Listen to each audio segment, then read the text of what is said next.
संविधान दिवस मनाया गया था हाल फिलहाल में, याद है? जी 26 नवंबर को। 26 नवंबर को क्यों मनाया जाता है संविधान दिवस 26 नवंबर को?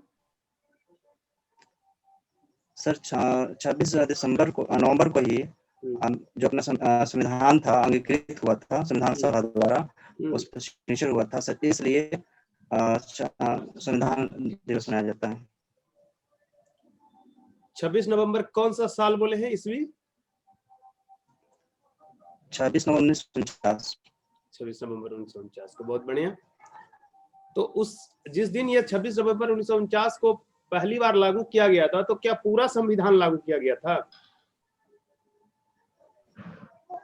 सर पूरा संविधान जो है 26 जनवरी को हुआ था, लेकिन सर कुछ आंशिक रूप से सर 26 नवंबर को लागू कर दिया गया था। तो 26 जनवरी 1950 को हम लोग गणतंत्र दिवस मनाते हैं संविधान लागू होने के उपलक्ष्य में। तो फिर संविधान लागू होने का शुरुआती तिथि 26 नवंबर कैसे है, यही मैं जानना चाह रहा हूँ। नहीं सर, 26 नवंबर को संविधान बनकर पूर्ण तैयार हो चुका था और इसे संविधान सभा ने देश के नाम समर्पित कर दिया था, इसलिए सर 26 नवंबर को हम संविधान दिवस मनाते हैं। आपकी आवाज थोड़ी कट रही है, पता नहीं नेटवर्क इशू होगा। 26 नवंबर 1949 को संविधान पार्शियली स्टार्ट हुआ था, आप उसको क्रॉस चेक कीजिएगा एक बार, ठीक है जी। अच्छा, संविधान बनाने में कितने दिन लगे थे? 2 वर्ष 11 दिन। अच्छा अच्छा, माइक को पास कीजिए, माइक को हाथ में पकड़, आवाज आपकी कट रही है, उसको थोड़ा सा फिक्स कीजिए। हाँ, माइक को हाथ में पकड़िए। हाँ, कितने दिन लगे थे फिर से बताइएगा? 2 वर्ष 11 माह 18 दिन। अच्छा, 2 वर्ष 11 महीना 18 दिन। कितने उसमें आर्टिकल है संविधान में अभी? क्या सर? संविधान में कितने आर्टिकल हैं? सर वर्तमान में 450। 450 आर्टिकल, वेरी गुड। आपने उसमें मूल अधिकार पढ़ा है? जी। मूल अधिकार?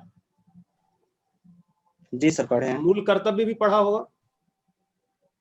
हाँ जी। अधिकार जो है मूल अधिकार, उसका सेक्शन नंबर याद है, कहां से कहां तक है? 12 से 35 तक। हाँ ठीक है, और कर्तव्य का लास्ट में कितने नंबर पे?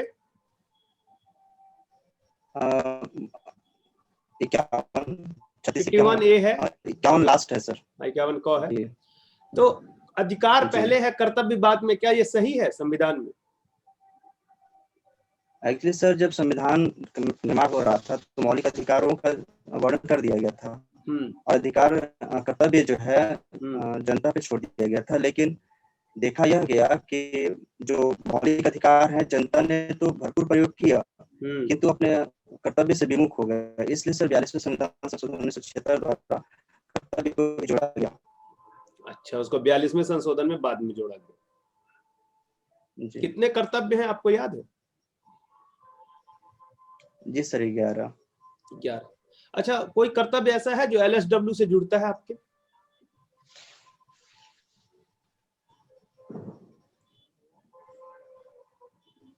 सर रिकॉल नहीं कर पा रहे उसे। कोई बात नहीं। अगर बिहार में मान लीजिए हम एक दुकान में काम करते हैं, एक हम एम्प्लॉय हैं, हमको मिनिमम वेज नहीं मिल रहा है जी 279 या फिर जो जनरल का रेट है, तो उसमें हम उस स्थिति में क्या करेंगे? सर अगर हमें न्यूनतम मजदूरी नहीं मिल पा रही है तो न्यूनतम मजदूरी अधिनियम 1936 के तहत सर जो सक्षम पदाधिकार होता है वहां से अपील कर सकते हैं। न्यूनतम मजदूरी अधिनियम कितना बोले थे ईस्वी अभी आप? न्यूनतम मजदूरी अधिनियम 1936। 1936 श्योर हैं? जी। अच्छा, तो उसमें जो है दावा कैसे दायर किया जाता है, क्लेम कैसे फाइल किया जाता है? सर सॉरी मिस करेंगे। अच्छा कोई नहीं। बिहार में बॉन्डेड लेबर यदि कोई रेस्क्यू होके आएगा कहीं से बाहर से, तो उसके लिए क्या प्रावधान है, उसके पुनर्वासन के लिए, उसके रिहेबिलिटेशन के लिए? सर उसके लिए 1 लाख रुपए का सर राशि उपलब्ध कराई जाएगी। हालांकि आंसर थोड़ा रिपीट कीजिएगा, आपका आवाज कट रहा है बार बार। सर बोल रहे हैं कि जिन मजदूरों को जो सर रेस्क्यू किया जाएगा, अगर वो बाहर से आ रहे हैं तो सर उनके पुनर्वास के लिए 1 लाख रुपए की राशि सर उसको उपलब्ध कराई जाएगी। अच्छा जी, 1 लाख रुपए की राशि डायरेक्ट या तो कैश। 1 लाख रुपए की राशि सभी को दी जाती है? सर जो जिनका रेस्क्यू हुआ है, जिन मजदूरों का रेस्क्यू हुआ है, मतलब सभी प्रकार के मजदूरों के लिए है? नहीं सर, 3 प्रकार के मजदूर हैं। अच्छा, एक सामान्य 1 लाख मजदूर रुपए की है, राशि किस प्रकार के मजदूरों के लिए? सामान्य मजदूर जो होते हैं, और सर जो महिलाएं हैं, बच्चे हैं, उनके लिए सर 2 लाख रुपए हैं। और जो गैर प्राकृतिक गंभीर प्रकार के जो नियोजन है, जैसे मसाज केंद्र हो गया या वेश्यावृत्ति, इस प्रकार की जो चीजें होती हैं, वहां से सर जो रेस्क्यू किए जाते हैं, उनके लिए 3 लाख रुपए है। Very good. और उसमें कुछ इमीडिएट असिस्टेंस भी दिया जाता है 20,000 रुपए का, ठीक है, वो पहले दिया जाता है, बाकी के अमाउंट उसको बाद में दिया जाता है जब उसका प्रोसिक्यूशन फाइनल हो जाता है। अच्छा चलिए, नवीन जी कुछ पूछेंगे आप, फिर मैं लास्ट में कुछ क्वेश्चन ले लूंगा। गुड इवनिंग, आपका जॉब प्रेफरेंस क्या है? सर मैं एक निजी स्कूल संचालन कर रहा हूँ। नहीं, जॉब प्रेफरेंस आपने जो डाला है, पद की वरीयता, उसमें कौन सा डाला है? Sir SDM. अभी सर उसको हम वो नहीं कर पाए, लेकिन सर प्रेफरेंस में फर्स्ट एसडीएम होगा। एसडीएम। अच्छा, एसडीएम और एसडीओ में क्या अंतर होता है? सर एसडीएम और एसडीओ सर दोनों एक ही रैंक के अधिकारी होते हैं, वो मजिस्ट्रेट होते हैं और रेवेन्यू ऑफिसर होते हैं। अच्छा, एसडीएम और एडीएम में क्या अंतर होता है? कह रहा हूँ कि अभी हाल में ही आत्मनिर्भर भारत योजना की 3.0 की घोषणा की गई है सरकार के द्वारा अर्थव्यवस्था को गति देने के लिए। उसके मुख्य प्रावधान क्या क्या है बताइए। सर नहीं देख पाए हैं। अच्छा कोई बात नहीं, आप टीवी देखते हैं? टीवी देखते हैं? जी। अर्नब गोस्वामी काफी चर्चा में थे जी। क्यों चर्चा में थे? सर उनको जेल हुई थी, और सर मैटर इधर मुझको याद नहीं आ पा रहा, किसी मुद्दे को लेकर उन्होंने सर सॉरी सर। अच्छा, उन्हें जेल जब हुई थी तो उन्हें बेल कहां से मिला? Bombay high court. Bombay high court से। अच्छा कोई बात नहीं। ये बताइए कि आप बिहार में पटना वगैरह आते हैं घूमने के लिए? पटना गया जाते हैं? कभी गया पटना? हाँ, पटना गए हुए हैं। स्टेशन पे भिखारी को देखा है मंदिर के सामने? हाँ हाँ। आप समाज शास्त्र के LSW के स्टूडेंट हैं, लेबर एंड सोशल वेलफेयर के। सोशल वेलफेयर के एक अंग के रूप में जो भिक्षा वृत्ति का निवारण है, यह भी एक उसका अंग है। वर्तमान में बिहार सरकार भिक्षा निवृत्ति निवारण के लिए क्या कर रही है? सर उनके पुनर्वास के लिए व्यवस्था कर रही है, साथ ही इनको जो है किस योजना के माध्यम से पुनर्वास के किस योजना के माध्यम से कर रही है? योजना का नाम बताइए। सर योजना अभी भूल रहा है। अच्छा, आपने संविधान पढ़ा है?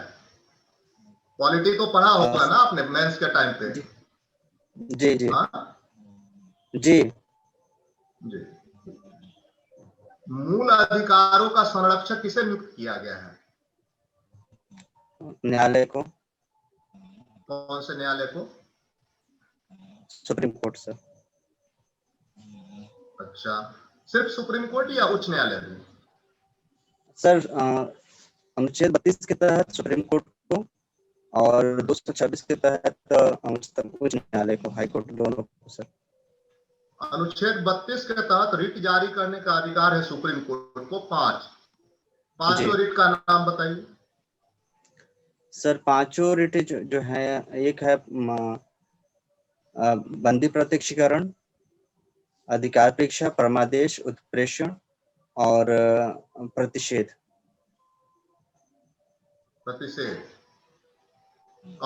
यह बताइए कि एक कोर्ट, लोअर कोर्ट किसी अपराधी को मृत्यु दंड की सजा दे देती है, लेकिन हाई कोर्ट उसके ऊपर में एक रिट जारी करके रोक लगा देता है। वह किस रिट के अंतर्गत आएगा? सर सवाल फिर से एक बार। मान लीजिए सेशन कोर्ट ने किसी को फांसी की सजा दे दी, हाई कोर्ट ने रिट जारी की और फांसी की सजा पे रोक लगा दी। किस रिट के अंतर्गत वह फांसी की सजा पे रोक लगाती है?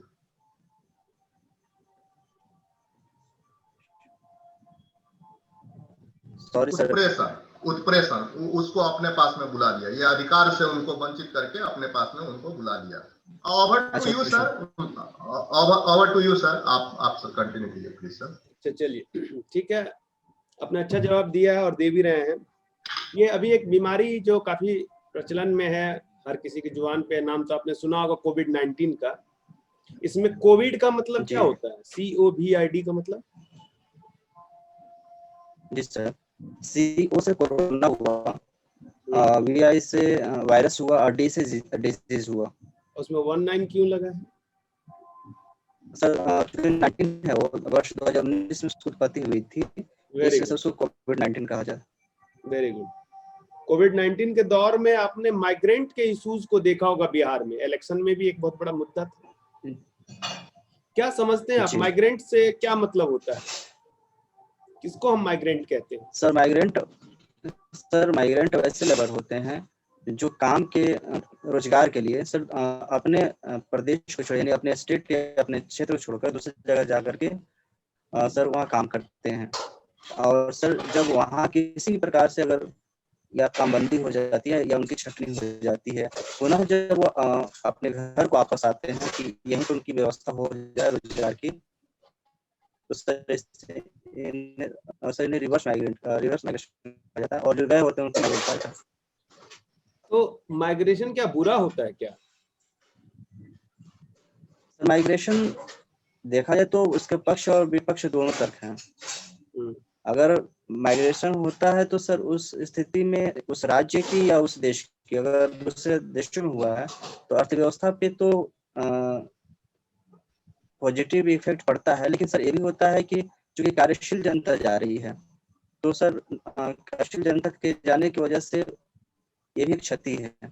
तो कार्यशील जनता को बिहार में काम मिलेगा तभी तो वो काम करेगी, नहीं तो फिर बैठी रहेगी अनप्रोडक्टिव। आप तो गोपालगंज से आते हैं, गोपालगंज में और सीवान में कितना रेमिटेंस आता है गल्फ कंट्रीज से। तो फिर विपक्ष इसको मुद्दा क्यों बनाता है कि माइग्रेशन बहुत बुरा है, माइग्रेशन हो रहा है, लेबर चले जा रहे हैं? नहीं तो बाहर से कमा के वो पैसा दे रहे हैं स्टेट को। जी, तो सर अगर रोजगार हो तो सर तब ये नेगेटिव पॉइंट माना जाएगा, अगर रोजगार नहीं तो सर पॉजिटिव है। तो यही तो मैं पूछ रहा हूँ कि विपक्ष इसको मुद्दा क्यों बनाता है तब कि माइग्रेशन हो रहा है, माइग्रेशन हो रहा है।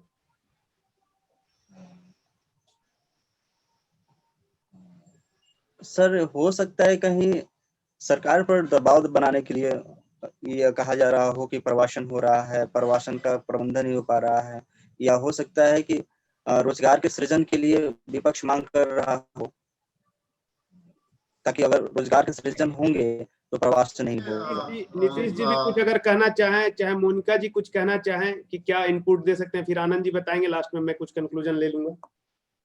नीतीश जी आप बताएंगे कुछ? जी सर बताइए क्या इनको और इम्प्रूव करना चाहिए। सर थोड़ा आंसरिंग में जो वर्ड्स हैं सर थोड़ा उसको इम्प्रूव करना चाहिए। जैसे इन्होंने बार बार रहा कि बीपीएससी में आना चाहता हूँ।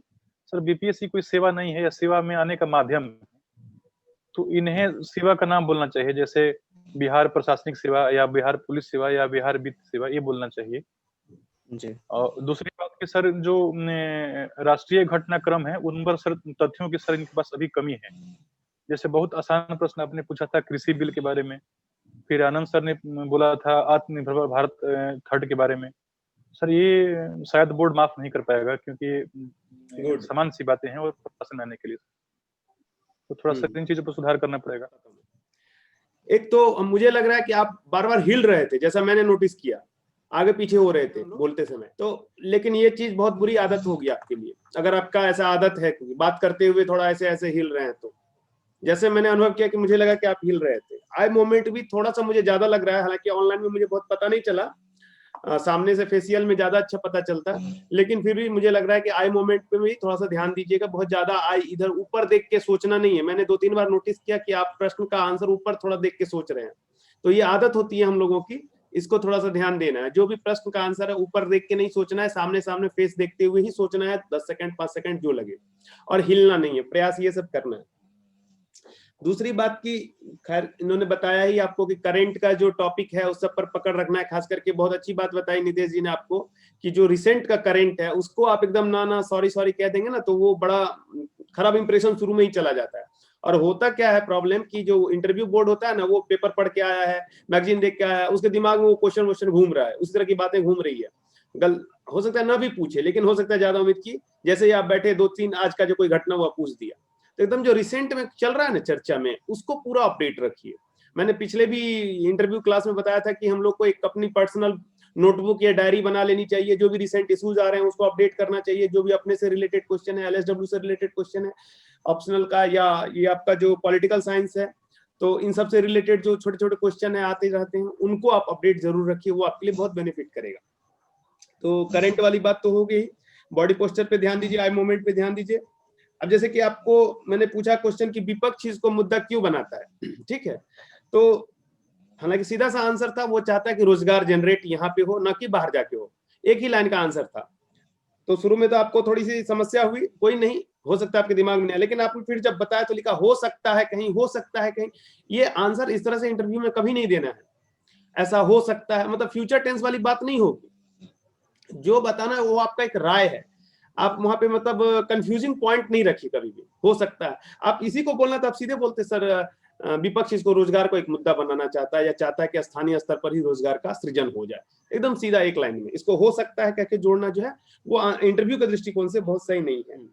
सर मैं इनको बस इतना कह रहा था कि देखिए कई बार सर ने आपको करेक्ट करने की कोशिश की, पूरे इंटरव्यू के दौरान सर ने बहुत कोऑपरेशन रखा आपके साथ। जैसे कि जब आपने गलत बोला मिनिमम वेजेज के बारे में, मिनिमम वेजेज एक्ट आपने बोला 1936, सर ने दोबारा पूछा 1936, आपने कहा हाँ सर 19। देखिए क्या है ना, रिजिड नहीं होना है, कई बार हमें नहीं पता होता है, तो ये असर लगता है कि थोड़ा सा सोचते हैं, सोच के बताए, या सर मैं जाके घर पे फिर से देख लूंगा, ऐसा कह के निकलना है। हमें वहां पे उनको बहस करने या उनको जीतने नहीं गए हैं, उनसे तो उनको प्लीज करके, उनको खुश करके हमको नंबर लेना है, बस हमारा उद्देश्य ये है। और उन्होंने कई बार, एक क्वेश्चन पे नहीं, कई बार कई क्वेश्चन पे आपको उनको करेक्ट करने की कोशिश की और दोबारा पूछा आपसे, मैं ध्यान दे रहा था। और यही अप्रोच होता है बोर्ड का भी। बोर्ड ऐसा नहीं कि आपसे युद्ध करने के लिए बैठा, वो कोशिश करेगा कि आपसे अच्छी सही चीज निकलवाए। लेकिन अगर हम अपने चीजों पे रिजिड रहेंगे या ओपन माइंडेड नहीं रहेंगे, हम्बल नहीं रहेंगे, तो हमसे ये गलती होती है। तो कोशिश कीजिएगा कि ये हम्बलनेस, थैंकफुलनेस हमेशा मन के अंदर बना के रखिएगा, और ये मान के चलिएगा कि बोर्ड जो सामने बैठा है वो आपके कोऑपरेशन के लिए बैठा हुआ है, तभी आपका बढ़िया रहेगा। Sir hello sir. हाँ बताइए सर एक कंफ्यूजन है निर्वाह मजदूरी के बारे में, सर एक्सेप्ट नहीं क्या हो पाता है। क्या बोले, आवाज नहीं आ रही आपकी क्लियर। निर्वाह मजदूरी पूछ रहे हैं। निर्वाह मजदूरी पूछ रहे हैं। निर्वाह मजदूरी ये बोल रहे हैं ना।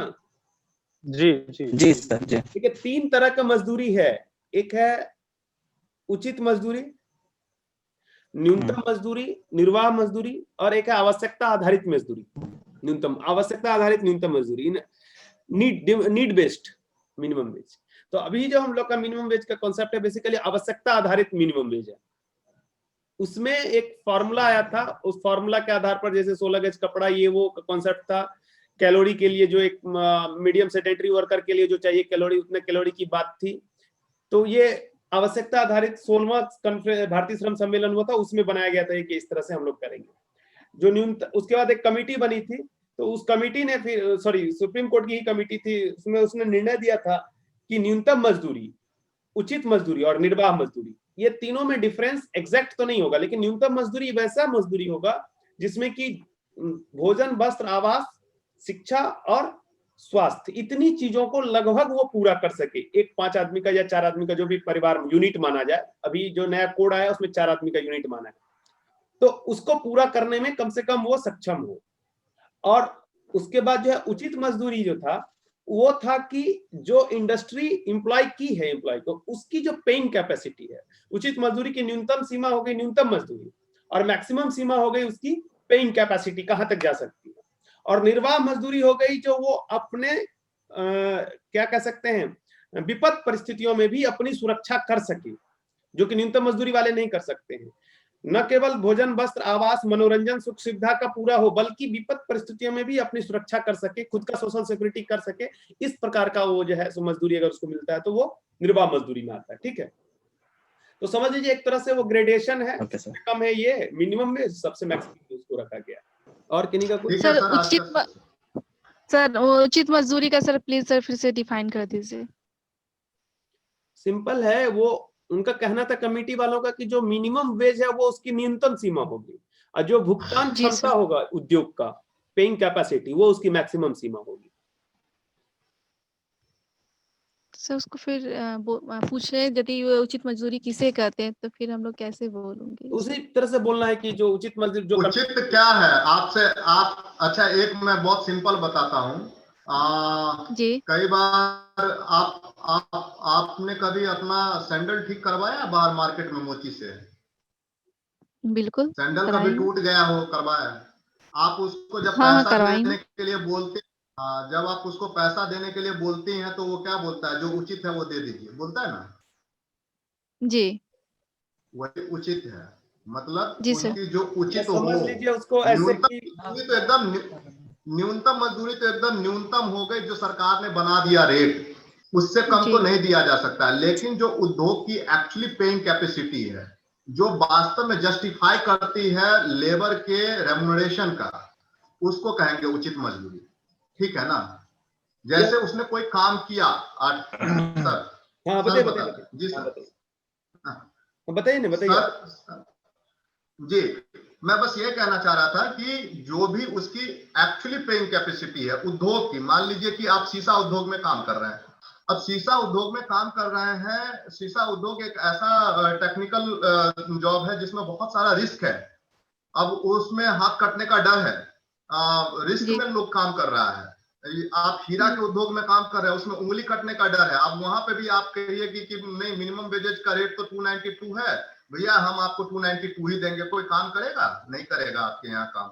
मतलब वहां उंगली कटने का डर है, तो आप उसको कुछ तो दीजिएगा, 350-400 रुपया। तो वहां का उचित मजदूरी 450 रुपया हो जाता है। वहां का सबसे जो अनस्किल्ड लेबर भी काम करेगा वो 450 रुपया में काम करेगा। दैट इज कॉल्ड उचित मजदूरी। इंडस्ट्री के हिसाब से आप तय करते हैं। आप जो भी काम करवाते हैं ना इन जनरल हम लोग, तो उसमें हम लोग उचित मजदूरी ही देते हैं। जैसे न्यूनतम मजदूरी एक लेबर के लिए 290 रुपया है, 292 रुपया फिक्स है, वो आता है आपके यहाँ एक दिन काम करता है, वो 300 रुपया ले जाता है, 350 रुपया ले जाता है। तो आपकी पेइंग कैपेसिटी है, कोई आदमी 350 नहीं दे पाएगा, कहेगा ना भैया 350 देंगे, तो उसकी पेइंग कैपेसिटी वही है, तो आप न्यूनतम मजदूरी से थोड़ा उसको ज्यादा दे दिए। और अगर मान लीजिए हम उसको न्यूनतम मजदूरी 300 रुपये के बदले हम उसको 900 रुपये देने की कैपेसिटी रखें, या वैसा दे पाए कोई उद्योग, तो वो फिर निर्वाह मजदूरी के एरिया में चला जाएगा, क्योंकि न्यूनतम मजदूरी में जितनी खर्चा होगी उसके बाद फिर वो अपना मनोरंजन वगैरह या और भी विलासतापूर्ण जीवन को पूरा करके और फिर बचा करके फिर भविष्य के लिए भी सुरक्षित कर लेगा।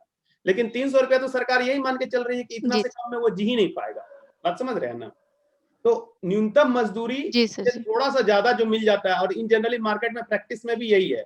मैक्सिमम जगह हम लोग जो अपने स्तर से काम कराते हैं, लोहार से, बढ़ई से, या घर बनाने वाले राजमिस्त्री से, तो हम लोग उचित मजदूरी देते हैं उसको। यानी वो 500 रुपये पर डे ले लेता है, 650 रुपये ले लेता है, और उसी को अगर 1000 रुपये पर डे देने लगे कोई, या किसी के पास उतनी क्षमता हो, तो वो आपका वो हो जाएगा निर्वाह मजदूरी की श्रेणी में। यानी इतनी बात हो, उसको इतना पैसा मिल गया कि वो बचा उचा भी सके फ्यूचर के लिए, आगे के लिए अपने आप को सुरक्षित भी कर सके।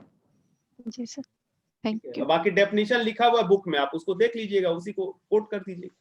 कंसेप्ट सर एक क्वेश्चन ये है कि असंगठित और संगठित उद्योग या नियोजन किसे कहेंगे, और सर दूसरा क्वेश्चन है कि ये जो अर्ध कुशल, कुशल और अति कुशल, इसमें अति कुशल और कुशल मजदूर की परिभाषा सर एक व्यवस्थित परिभाषा मिल जाती तो बड़ा अच्छा होता सर।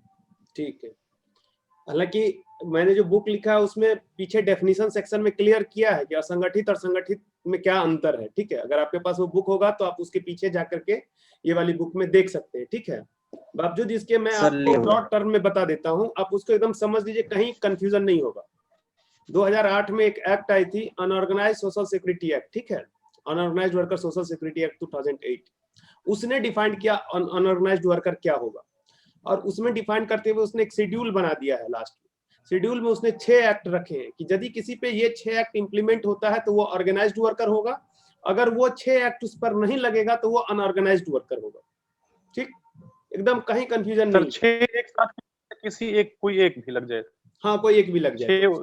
6 एक्ट में उसमें उसने रखा है आपको EPF act, ESI act, ID act, maternity benefit act, payment of gratuity act and workman compensation. तो इसी को ध्यान में रखिए कि वो में से किसी भी न किसी एक्ट से अगर कोई कवर्ड हो जा रहा है तो वो ऑर्गेनाइज्ड वर्कर आएगा, अदरवाइज वो अनऑर्गेनाइज्ड वर्कर आएगा। ठीक है, दूसरा एक उसमें डेफिनेशन भी रखा है कि लेस देन 10 एम्प्लॉय वाला कोई भी एस्टेब्लिशमेंट है, उसमें अगर कोई वर्कर काम करता है और उस पर अगर इस तरह के काम ये एक्ट प्रभावी नहीं होते, क्योंकि लेस देन 10 वाले में ईएसआई नहीं लगता है, ईपीएफ नहीं लगता है, लेकिन वर्कमैन कंपनसेशन में नंबर ऑफ एम्प्लॉय का चक्कर नहीं है, आईडी एक्ट में भी नहीं है। तो इसीलिए उस 6 एक्ट को कंफ्यूजन में कहीं भी रहे तो देख लेना है कि क्या ये एक्ट इस पे लग रहा है या नहीं लग रहा है। अब आईडी एक्ट किस पे लगेगा, तो जो इंडस्ट्री होगी उस पे, तो इंडस्ट्री का डेफिनेशन फिर उस आईडी एक्ट के डेफिनेशन सेक्शन में दिया हुआ है कि उद्योग किसको कहेंगे। वर्कमैन कंपनसेशन का अपना एक शेड्यूल है, वो शेड्यूल उसके लास्ट में शेड्यूल 2 में दिया हुआ है, तो उसके हिसाब से देखना पड़ता है कि वो शेड्यूल में आता है कि नहीं, तो वहां से पता चल जाएगा। तीसरा आपको पीएफ, वहां जहां 20 और मोर एम्प्लॉय काम करते हैं, पीएफ एक्ट में उसका अपना कंडीशन है। ईएसआई का भी 10 एंड मोर एम्प्लॉय है उसका भी, लेकिन सारे एस्टेब्लिशमेंट नहीं है, कुछ एस्टेब्लिशमेंट कवर्ड है, कुछ नहीं भी है। उसके बाद आपका पेमेंट ऑफ ग्रेच्युटी हो गया, और उसके बाद आपका हो गया मैटरनिटी बेनिफिट एक्ट। तो मैटरनिटी बेनिफिट एक्ट में फीमेल एम्प्लॉय को, हालांकि उसमें भी एस्टेब्लिशमेंट में डिफाइन किया हुआ इन ऑल एस्टेब्लिशमेंट जहां 10 और ज्यादा वर्कर काम करते हैं। और पेमेंट ऑफ ग्रेच्युटी में भी जो है सो 10 और मोर एम्प्लॉइज का कंडीशन है।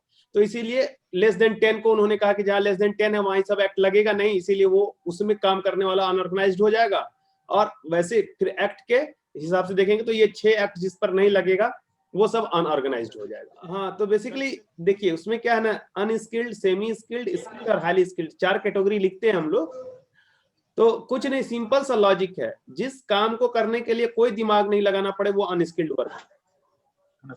झाड़ू मारना है तो कोई भी मार सकता है, हम भी मार सकते हैं, आप भी मार सकते हैं। ईटा ढोना है सर पे तो कोई भी ढो सकता है। तो उस तरीके का जो भी काम है जिसमें कोई दिमाग लगाने की जरूरत नहीं है वो अनस्किल्ड वर्क हुआ। ठीक है, दूसरा कुछ काम ऐसा होता है जिसमें थोड़ा बहुत एक्सपीरियंस चाहिए, आप ऐसे ही हठात नहीं कर सकते। अब जैसे कि मान लीजिए एक बढ़ई होता है, उसके साथ एक और मिस्त्री काम करता है, सहायक मिस्त्री। तो वो मिस्त्री जो है वो एकदम पहला दिन आए और वो बैचलर, वो जो उसका होता है औजार वगैरह वो चलाने लगे, वो ऐसा नहीं हो पाएगा। कुछ बहुत उसको एक्सपीरियंस चाहिए, उसके पास डिग्री नहीं है बट वो उसके साथ रहते रहते सीख लिया। तो जिस काम करने के लिए थोड़ा बहुत एक्सपीरियंस की आवश्यकता हो, थोड़ा बहुत उसमें कौशल का आवश्यकता हो, बुद्धि लगाने की जरूरत हो, वो सेमी स्किल्ड हो गया। जनरली उसके पास कोई डिग्री नहीं होती है। उसके बाद होता है स्किल्ड वर्क, जिसमें कि कोई प्रोफेशनल डिग्री होती है, आईटी प्रोफेशनल हो सकता है, कोई भी हो सकता है, वो स्किल्ड वर्क हो गया। और जब कोई स्किल्ड पर्सन बहुत लंबे समय तक उस काम को करता है तो वो हाईली स्किल्ड हो जाता है। उसमें हालांकि एक्ट में कहीं समय का प्रावधान नहीं किया है क्लियर, कुछ स्टेट ने इंक्लूडिंग बिहार ने भी 5 साल का एक बैरियर बनाया था कि 5 साल अगर कोई अनस्किल्ड का वर्क करेगा तो उसको हम लोग सेमी स्किल्ड बनाएंगे और सेमी से स्किल्ड तक जाएगा, हाईली स्किल्ड नहीं बनेगा। लेकिन बाद में जो है सो फिर सुप्रीम कोर्ट का एक डिसीजन आया, ऐसा ही मामला हरियाणा में हुआ था। तो हरियाणा के मामले में सुप्रीम कोर्ट ने डिसीजन दिया कि एक्ट में इस बात का कोई प्रोविजन नहीं है कि इतने साल में अकुशल को कुशल बना दिया जाए या अर्धकुशल बना दिया जाए, इसलिए इस तरह का प्रोविजन आप नहीं कर सकते हैं। तो बाद में उस सर्कुलर को विड्रॉ कर लिया गया बिहार में भी और अदर स्टेट्स में भी।